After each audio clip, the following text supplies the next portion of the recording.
Kak Cece coba berpikir, ini kalau ndak belajar, mungkin ndak meninggal karena corona, tapi kelaparan.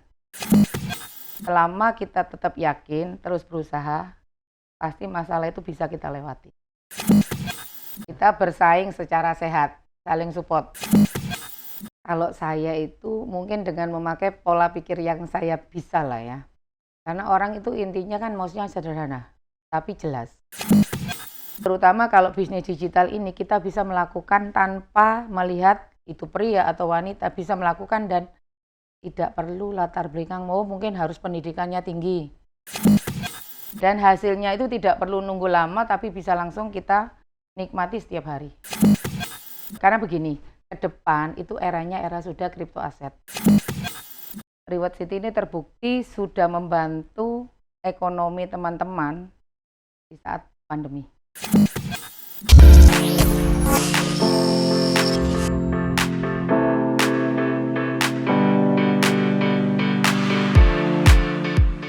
Hai VD Community Indonesia, kembali lagi bersama saya Eduardo Rusli atau bisa teman-teman kenal baik sebagai Mr. VD.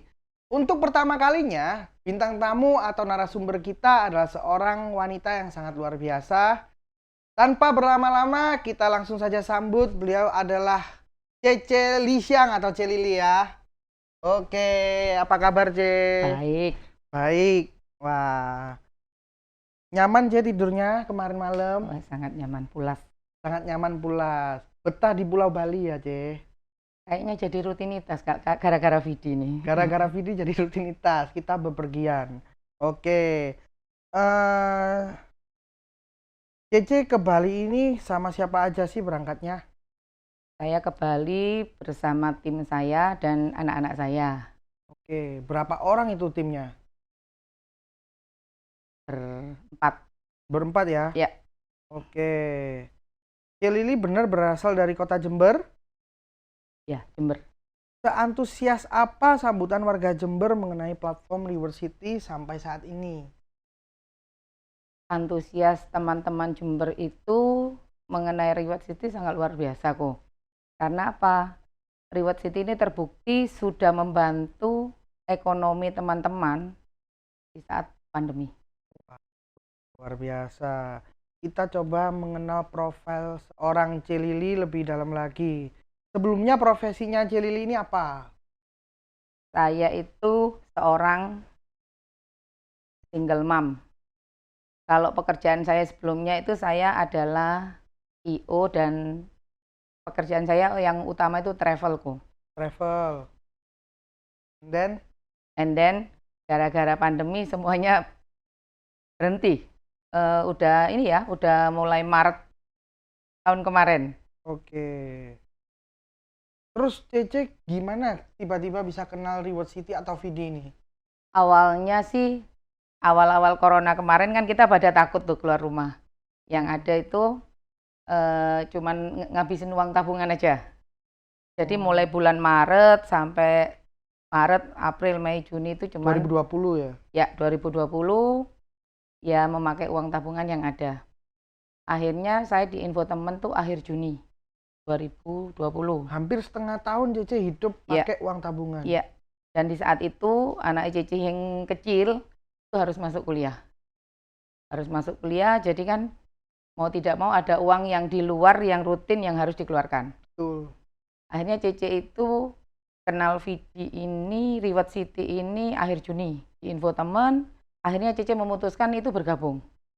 Meskipun karena Cece ini gaptek, Cece itu enggak paham apa itu yang dinamakan crypto aset digital, itu benar-benar gaptek. Selama ikut 2 bulan, Cece itu enggak ngapa-ngapain, diem aja.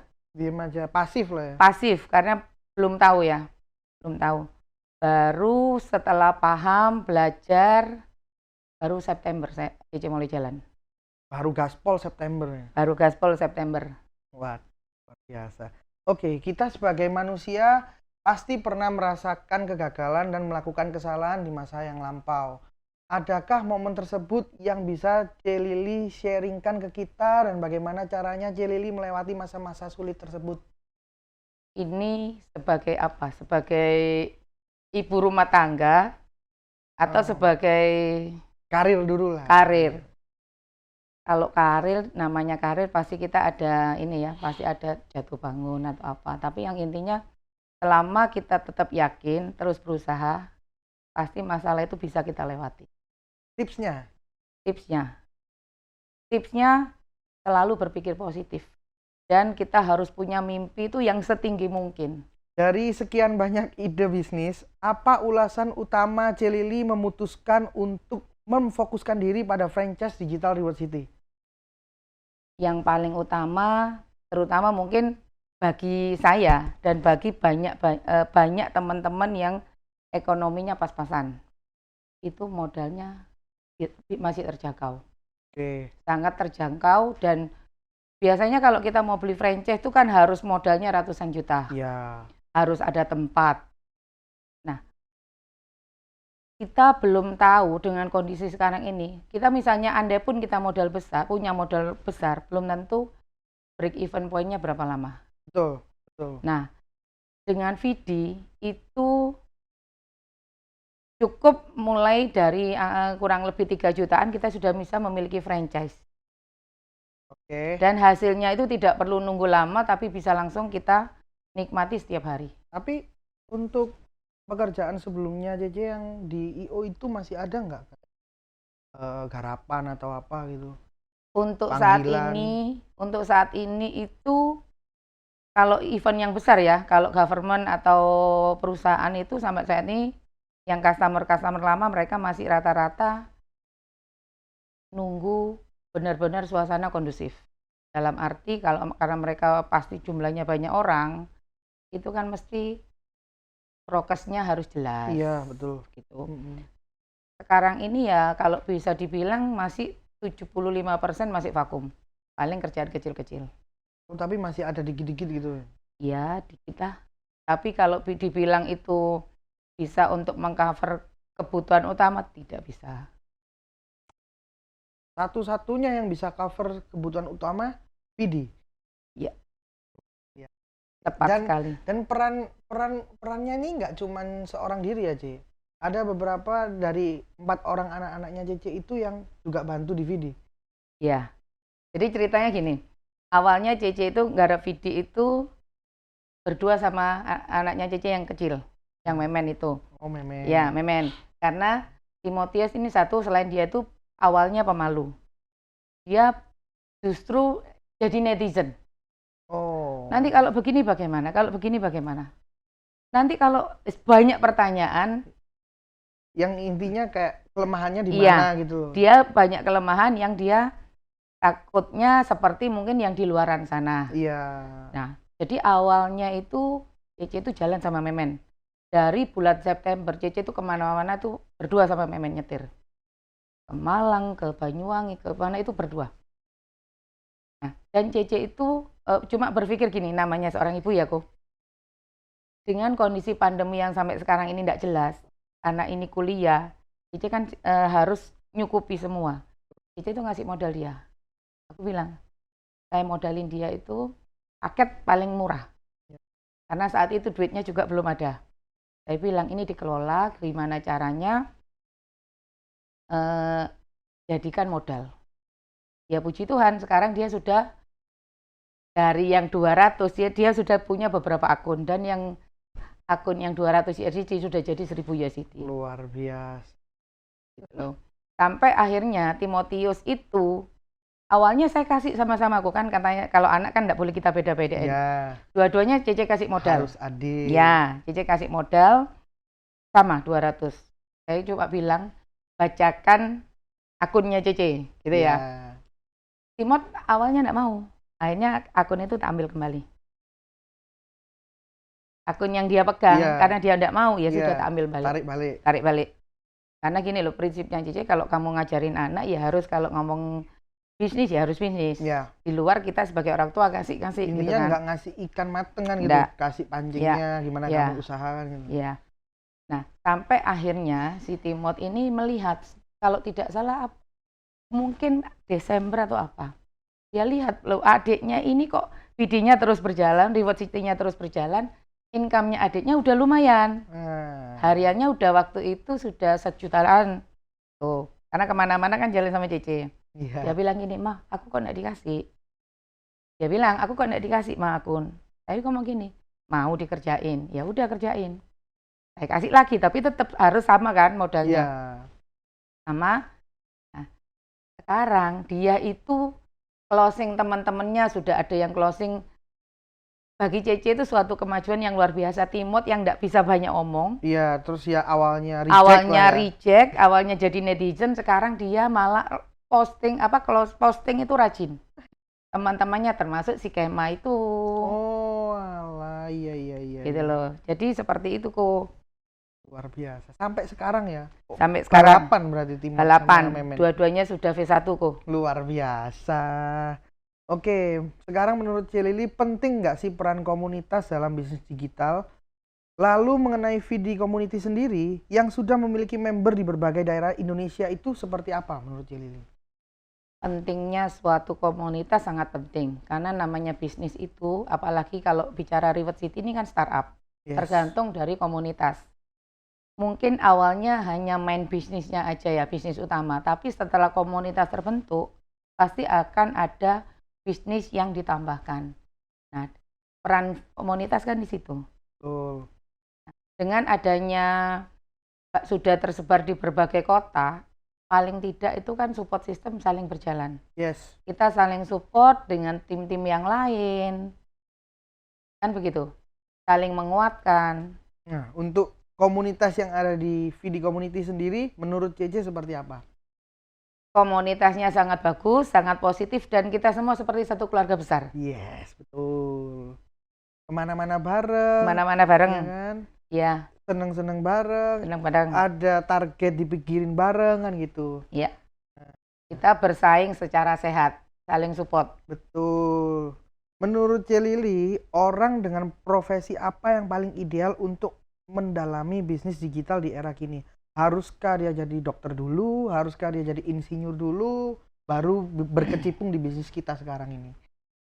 Sebenarnya ini untuk segala usia dan segala profesi dengan berbagai macam SDM-nya. Kenapa? Karena di tim saya itu ada yang anak-anak kelas 6 SD, awalnya mamanya, ibundanya yang jadi member, anak ini dibaca, sampai anak ini paham. Market juga tahu? Market tahu. Sebenarnya saya kemarin sempat jumawa ya, karena di tim saya itu juga ada yang anak kelas 1 SMP. Di timnya Celili lebih kecil lagi anaknya, masih Kelas 6 6 SD. Iya, benar. Itu anaknya jenderal saya itu kok. Itu kripto apa segala dia juga belajar. Malah mulai dia mungkin diajari, karena begini, ke depan itu eranya era sudah kripto aset. Betul. Nah, jadi anak ini ya kita saling sharing ya. Mulai belajar bagaimana mungkin dari aplikasi yang kecil lah. Mulai bagaimana menyimpannya, bukan kalau dulu kan kita kalau simpan duit di tabungan. Ya. Tapi semakin ke sini simpan aset, Ya, aset digital. Itu dia P2P juga bisa transfer dari wallet ke wallet? Bisa. Karena bagiannya anak ini itu dari dulu dia bagian sub account pasti. Sub account ke main account, dia yang pegang kok, dia pegang banyak akun. Jadi dia dijadikan adminnya bundanya. Tapi itu memang anaknya yang paling besar. Anak yang paling besar. Masih kelas 6 SD. Kelas 6, ini mau masuk SMP masih. Luar biasa. Wow.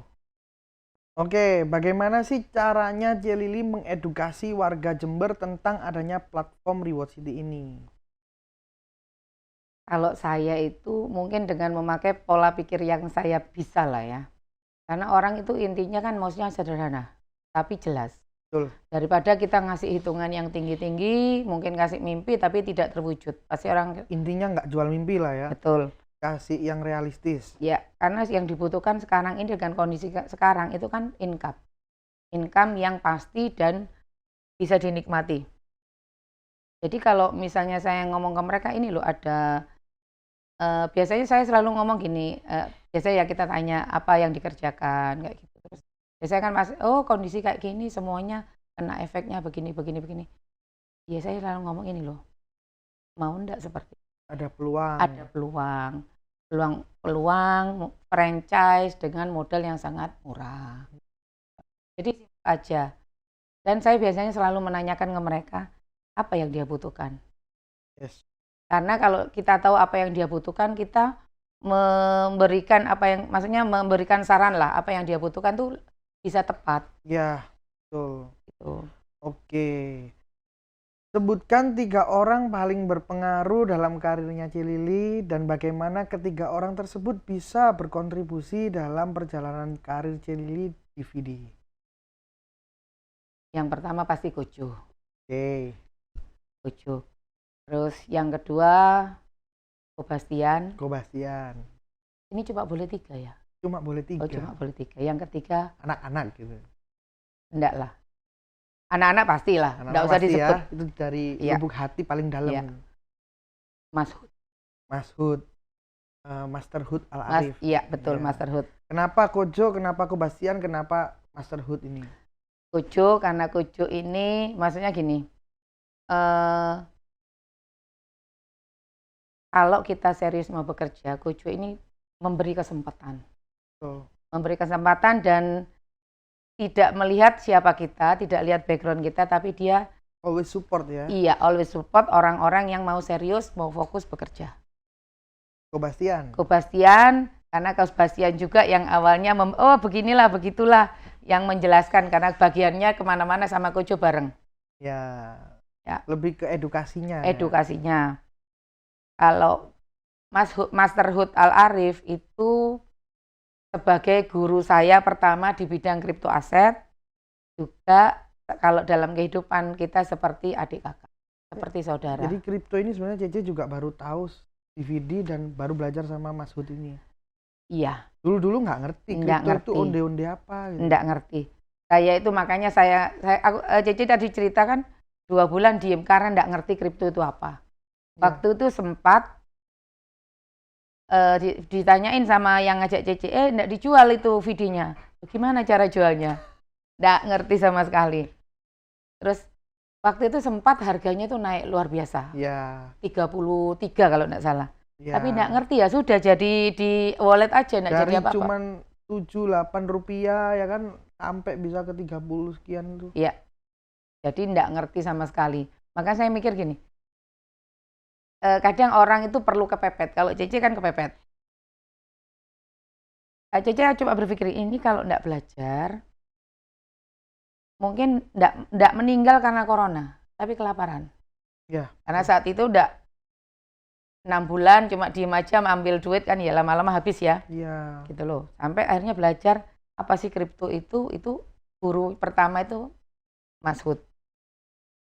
Gitu. Sampai sekarang juga masih. Sampai sekarang masih ya kan? Belajar terus. Sampai Saya sekarang juga. ya. Oke.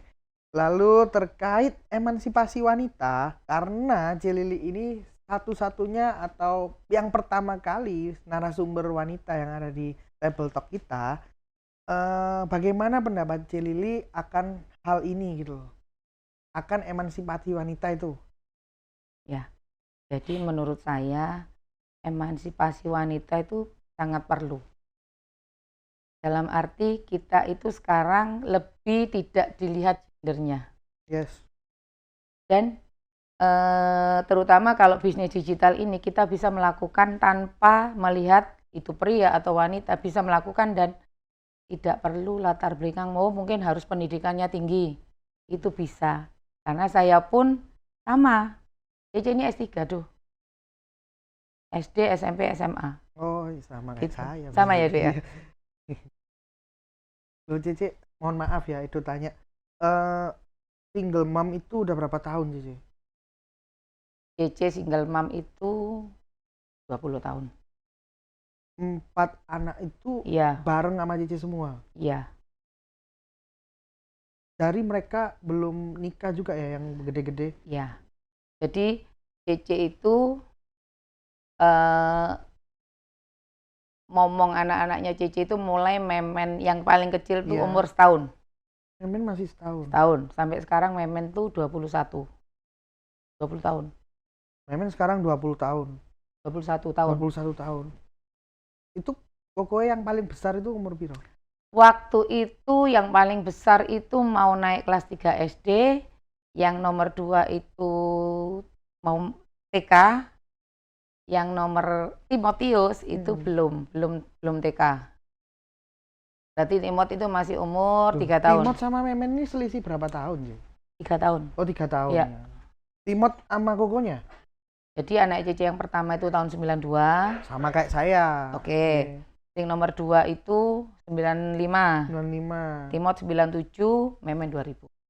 Walah, iya. Tapi ya puji Tuhan sekarang udah mandiri semua lah ya, Ce. Iya, puji Tuhan. Jadi Cece itu dulu nikah muda, jadi anak-anak sekarang udah gede.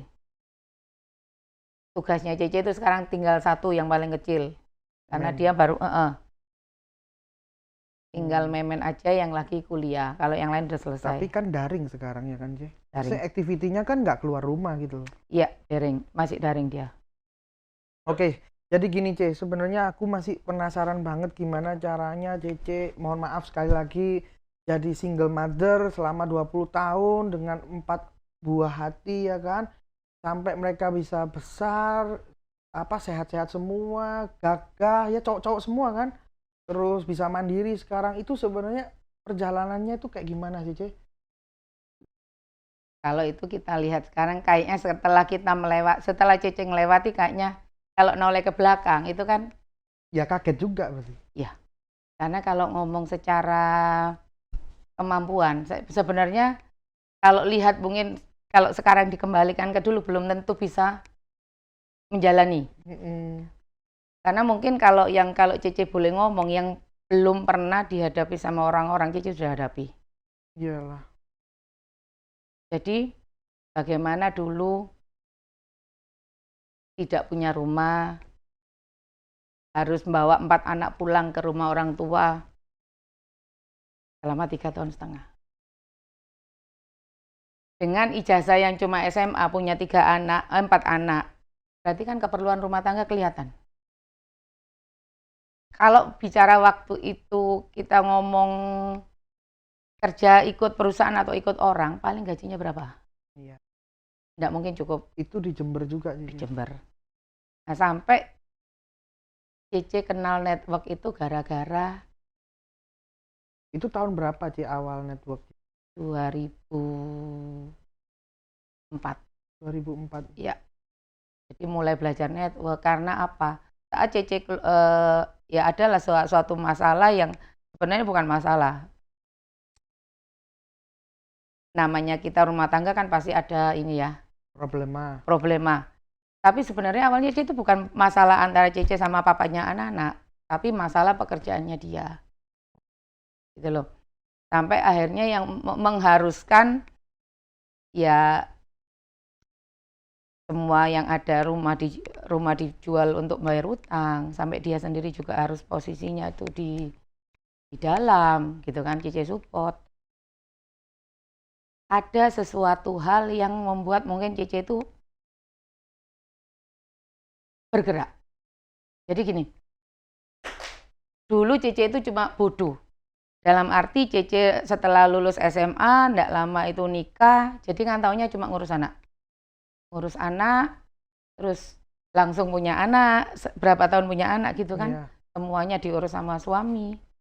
Nah, setelah waktu itu semuanya ini ada masalah, enggak ngerti. Cuman waktu itu dibilang harus dari posisi ngambil porsi dari ibu rumah tangga, harus ngambil porsi bagaimana menolong papanya anak-anak yang lagi dalam. Bantu cari uang lah kasarannya. Bantu gitu. Cari uang. Dulu nggak pernah sama sekali. Nggak pernah sama sekali. Dulu Cece itu tidak ada tabungan, jadi uang semuanya yang megang papa dan anak.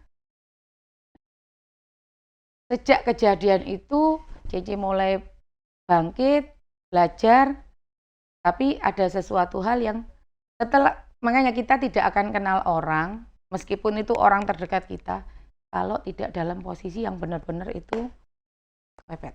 Ya. Karakter seseorang tidak muncul. Ya, betul. Nah, yang membuat Cece sampai mungkin Cece bisa bertahan sampai selama itu, ini karena setelah itu selesai urusannya, Cece bantu ngurus yang papanya anak-anak, selesai dia pergi selamanya sudah. Dalam arti terusnya meninggalkan tanggung jawabnya sebagai seorang kepala keluarga.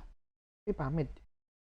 Awalnya pamit, jadi waktu itu Cece ngomong udah selesai urusannya, pergi yo keluar kota, ada sesuatu kota lah, nggak usah disebut nama ya. Tujuannya bekerja juga. Iya, saya ngomong mulai di sana kerja, anak-anak biar sama saya. Karena kalau namanya mau merintis usaha di sana, kota besar, belum punya apa-apa kan bebannya berat. Ya ternyata, makanya Cece bilang nggak kenal orang kalau nggak, sampai akhirnya ya sampai sekarang. Tapi lost contact terus. Awalnya nggak lost contact, tapi selalu dia bilang kalau misalnya dia mau, selalu jawabnya oh nggak ada duit, nggak ada duit. Sampai akhirnya setelah berapa lama, 2009 baru Cece itu memutuskan sendiri aja. Karena kalau zaman dulu tuh, zaman tahun-tahun itu, kayaknya kalau bicara cerai itu kan kayak sesuatu dosa besar. Iya, tabu lah. Tabu. Jadi Cece itu punya orang tua, Cece itu menghargai. Sampai waktu itu mama sama papa bilang, wis kalau memang mau cerai aja. Daripada kan sekian lama enggak tanggung jawab. Jadi 2009 Cece itu ngurus. Cece yang urus semua juga. Iya. Waktu itu Cece belum punya uang, yang ngurus itu saya dikasih uang papa untuk ngurus surat itu. Sama sampai sekarang pun aku enggak pernah ngelarang anak-anakku untuk komunikasi sama papanya. Cuman anak-anak itu tahu sendiri. Perjuangannya seperti itu. Tapi Cece satu hal yang Cece itu bersyukur, gara-gara seperti itu, Cece itu dihadapkan, dia pergi, Cece yang menyelesaikan urusannya, tapi kan masih banyak buntutnya. Sampai Cece itu, waktu itu tinggal di rumahnya papa Cece, 3,5 tahun, ada orang datang, tentara, bawa tentara. Anak-anak mesti itu tak taruh belakang. Memen tuh sampai sekarang ingat, mama dulu ada tamu, pintu ditutup. Ada polisi. Sampai pernah waktu di rumah Cece, ada orang nyari papa anak-anak, dibawa no pedang. Cece waktu itu tidak ada. Jadi itu diberak kan. Cece pulang, anak-anak itu kayak histeris, semua ngurungangkul gini. Kenapa saya bilang gitu? Itu ada bapak itu datang cari. Masih di sana orang itu? Pulang. Udah pulang. Saya ngomong kayak gini, akhirnya orang itu saya telepon, waktu itu belum ada HP itu masih wartel. Cece ke wartel, ditanya kenapa, dia bilang apa bercanda. Saya ngomong gini, Pak, namanya orang dapat masalah, tidak ada orang itu yang mau dapat masalah, ya kan? Ya. Tapi roda itu berputar. Andai kata misalnya suatu saat itu yang menimpa dia dan keluarganya, anaknya dibegitukan. Jadi akhirnya itu yang membuat Cece begini. Satu hal, saya tidak boleh tidak punya uang. Yes. Karena kalau kita tidak tahu besok seperti apa, lusa seperti apa. Iya, betul. Sampai sekarang itu, karena kan sudah ngalami bagaimana mau kontrak rumah tidak punya uang, itu ngalami Cece. Cece waktu anaknya Cece SMP, Esra itu, Cece itu jualan makanan pagi bangun, dibawa dia ke sekolahan jualan di kantin, ngalami Cece. Satu hal, Cece cuma prinsipnya begini, anak Cece tidak boleh kayak Cece. Makanya Cece itu mungkin orang yang ngotot. Iya, puji Tuhan banyak dibantu orang-orang. Anak Cece itu banyak dapat sekolah itu beasiswa. Semua. Jadi anak Cece yang nomor 2 itu dapat beasiswa ke luar negeri. Ini yang Esra. Dapat, itu pun Cece berangkat tidak punya uang. Pinjem. Tapi kalau gini loh, yang sampai sekarang Cece yakin nih, kalau kita yakin dan itu pasti menjadi jalan buat kita atau rezeki buat kita, pasti ada jalan. Dan jangan ragu-ragu. Iya pasti. Imot, beasiswa, sampai kuliah. Jadi anak-anaknya Cece itu bisa mendapatkan pendidikan yang terbaik karena dibantu banyak orang, banyak diberikan kemudahan. Tapi kembali ke tadi awal mula Cece coba untuk network marketing itu Iya. 2004 2004. sampai 2000 berapa Ce? 2004. Sebelum ke IO itu ya? Iya. 2004 mulai mungkin ikut-ikutan lah ya, tapi paling tidak mendapatkan penghasilan dari situ tambahan. Cece itu sempat menjalankan beberapa. Cece itu tidak asal pilih, enggak mau mungkin oh ini ikut, enggak. Iya. Cece pilih kalau Cece itu yakin jalan gitu ya. Cece ada ikut mungkin 1, 2, 3, 4 saja, dan itu tempat di satu yang network itu Cece itu dari member biasa menjadi, kalau produk kan biasanya ada stokis. Iya, stokis. Ya. Dari member biasa jadi stokis, jadi koordinator stokis, sampai akhirnya Cece itu dipercaya megang cabang. Wow. Megang cabang itu waktu itu Jawa Timur, Jawa Tengah, Jawa Barat, Kalimantan Barat. Itu platformnya masih ada sekarang? Enggak ada. Oh, enggak ada ya. Jadi waktu itu Cece dipercaya sampai barangnya itu disuplai ke Cece, termasuk sampai untuk pembayaran bonusnya. Cece yang handle. Tapi waktu di IO Cece juga masih ngerjain network marketing? Tidak. Cece itu terakhir nggarap yang network itu 2016. Tapi sebelum 2016 Cece itu jadi begini. Dulu anak Cece itu sering tak tinggali keluar kota, keluar pulau. Sama siapa mereka? Sama kakek neneknya. Kadang-kadang yang sering waktu itu sama pembantu. Soalnya begini.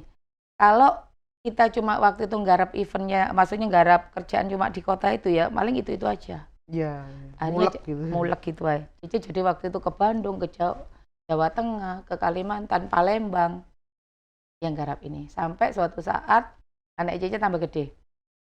Tak tinggali terus ya kasihan. Sampai setelah itu mulai garap yang konvensional ya. Garap konvensional.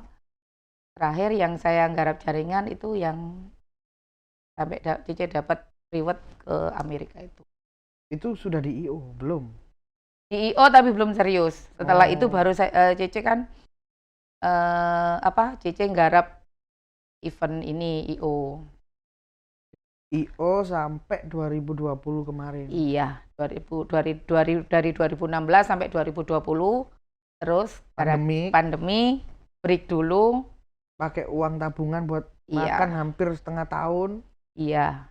Terus hajar video. Adakah pesan untuk pemirsa Table Talk dari Celili tentang pentingnya mengambil peluang bisnis digital sedari sekarang? Jadi untuk semua, terutama ini yang ini ya, milenial, para wanita tuh. Oh, para wanita ya. Para wanita. Karena wanita. Gini, rata-rata yang selama ini sebenarnya wanita itu adalah seorang yang sangat kuat. Setuju ya. Bisa melakukan apa saja. Cuman mungkin selama ini belum tahu apa yang bisa mereka kerjakan. Peluang apa yang mereka bisa ambil. Nah, dengan percepatan digital yang sekarang ini, itu saran saya sebagai wanita, ambil peluang di dunia digital. Karena itu bisa dilakukan tanpa harus keluar rumah, tanpa meninggalkan kewajiban sebagai seorang ibu rumah tangga. Dan hasilnya sangat menakjubkan kalau dikerjakan dengan serius. Luar biasa. Kira-kira kalau ada yang mau belajar ke Cilisiang siap nggak ini? Siap, silahkan. Siap mengajar ya? Siap. Ya, nanti tanya-tanya sama saya kontaknya Cilisiang. Ada loyaltinya ya. Oke, untuk pertanyaan terakhir buat Celili, telah menjadi pertanyaan pamungkas di setiap Table Talk ya. Jika saja sekarang Celili punya dana ekstra 1 miliar nganggur gitu ya, dialokasikan kemana dana tersebut dan alasannya apa? Kalau saya sekarang punya 1 miliar, saya akan ambil franchise lebih banyak lagi. Ya, karena hitungannya udah jelas itu. Sudah jelas. Kenapa? Mungkin gini, setiap orang akan berbeda ya. Ya. Karena kalau saya dibilang, oh nanti akan nambah mobil, saya sudah ada, rumah sudah ada, mobil sudah ada. Saya akan membuat franchise yang berikutnya. Kenapa? Kalau saya mendahulukan yang kesenangan, mungkin yang kelihatan, saya tidak begitu. Saya lebih mendahulukan, mending saya nambah aset saya, dan itu jelas hitungannya, untuk masa depan itu lebih pasti. Oke, terima kasih Cece. Saya sangat terinspirasi dari Cece. Saya juga akan berpartisipasi untuk jadi seseorang yang bisa membina orang-orang muda dan juga khususnya wanita seperti yang Celisyang bisa sampaikan tadi. Ketika Celisyang mampu, pasti teman-teman semua yang ada di rumah juga mampu seperti Celisyang ya. Itu tadi pembicaraan penuh makna kita dengan Celisyang.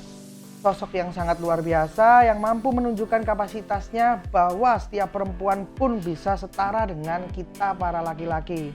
Semoga sesi Table Talk kali ini bisa menginspirasi banyak wanita di luar sana. Akhir kata, mari kita akhiri dengan slogan Vidi. Aku menunggumu di Vidi.